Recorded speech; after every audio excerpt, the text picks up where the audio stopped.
अस्सलाम वालेकुम। आज बात करेंगे जो हमारे दाँतों पे टाटर बन जाता है, तो उसको हमने कैसे ख़त्म करना है? तो इसके बारे में आज हम डिटेल से बात करेंगे। पहले जो है हमें पता होना चाहिए कि ये टाटर बनता कैसे है और इसको फिर मैं आपको बताऊँगा, एक होम रेमेडी बताऊँगा जिसको यूज़ करने से, जिसके इस्तेमाल से ये जो टाटर है ये हमारे दाँतों में एक प्लाक की सूरत में जम जाता है, तो इसको आप ख़त्म कर सकते हैं उस रेमेडी को यूज़ करते हुए। तो सबसे पहले आपको पता होना चाहिए कि ये टाटर बनता कैसे है, ये होता क्या है? तो ये टाटर अमूमन जो है ये बैक्टीरिया और कैल्शियम के कॉम्बिनेशन से बनने वाली एक बायोफिल्म की सूरत में बनता है। आपने अक्सर देखा होगा कि नदी के किनारे या समंदर, दरिया जहाँ पर पानी गुज़र रहा होता है, तो पत्थर के जो छोटे-छोटे पत्थर होते हैं, बड़े पत्थर भी होते हैं, उनके नीचे एक काय सी बन जाती है। तो इसी तरह इस दाँतों में भी एक जो तह है, वो बन जाती है जिसे हम टाटर कहते हैं। अब ये अगर टाटर बन जाए तो उसके नुकसानात क्या होते हैं? टाटर अगर बन जाए तो हमारे मुंह की जो पीएच है वो एसिडिक हो जाती है और मुंह से जो है वो स्मेल आना शुरू हो जाती है। जब हम बात करेंगे तो स्मेल आएगी, बदबू सी आएगी। तो जब तक ये जो टाटर है ये हमारे मुंह से ख़त्म नहीं होता, तो ये इस तरह की कंडीशन हमेशा रहेगी। हम किसी के सामने बैठकर बात भी नहीं कर सकते। तो इसको ख़त्म करना बहुत ज़रूरी है। तो जो टाटर होता है हमारे मुंह की पीएच को एसिडिक कर देता है। यूजुअली मुंह की जो पीएच है नॉर्मली वो न्यूट्रल होती है, और न्यूट्रल होनी भी चाहिए, ना एसिडिक हो और ना बेसिक हो, बल्कि इसको न्यूट्रल रहना चाहिए।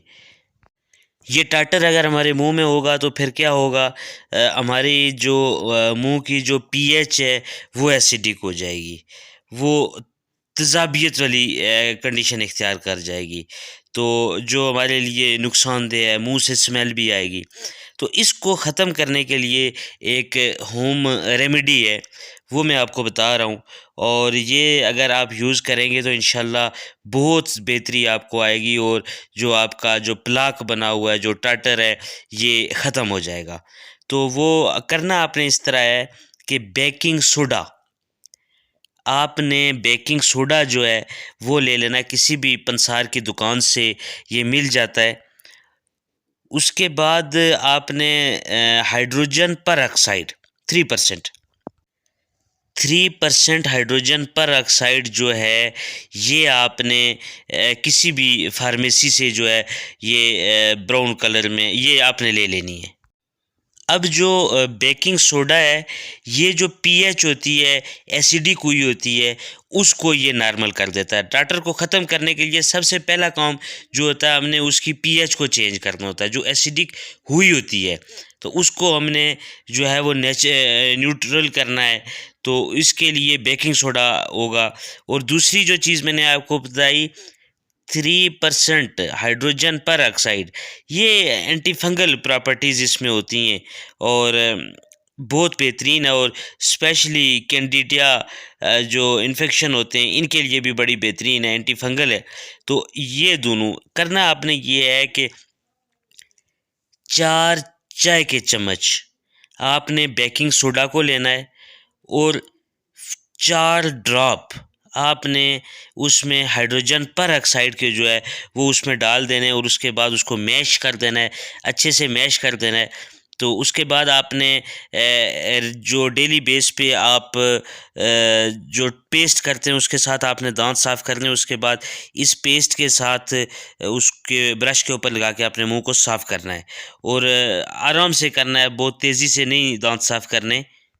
8 से 10 दिन आपका ये इस्तेमाल करेंगे तो जो टार्टर है वो ख़त्म हो जाएगा। इसके बाद ज़ाइलिटोल गम आती है, बबल गम होती है, वो यूज़ करें तो उससे भी ये चीज़ें ख़त्म हो जाती हैं, लेकिन ये बहुत मुश्किल से मिलती है। उसके बाद लौंग, हल्दी का आप यूज़ करेंगे, अगर दालचीनी का अगर आप इस्तेमाल करेंगे तो ये भी टार्टर को ख़त्म करने में बड़ा अहम रोल अदा करती हैं, क्योंकि इनमें एंटीऑक्सीडेंट प्रॉपर्टीज़ हैं। तो ये थी आज की एक छोटी सी वीडियो और इंतहाई यूज़फुल। अपने प्यारों के साथ इसको ज़रूर शेयर करें। तो मुझे दीजिए इजाज़त, नेक दुआओं में याद रखना। खुदाए पामान।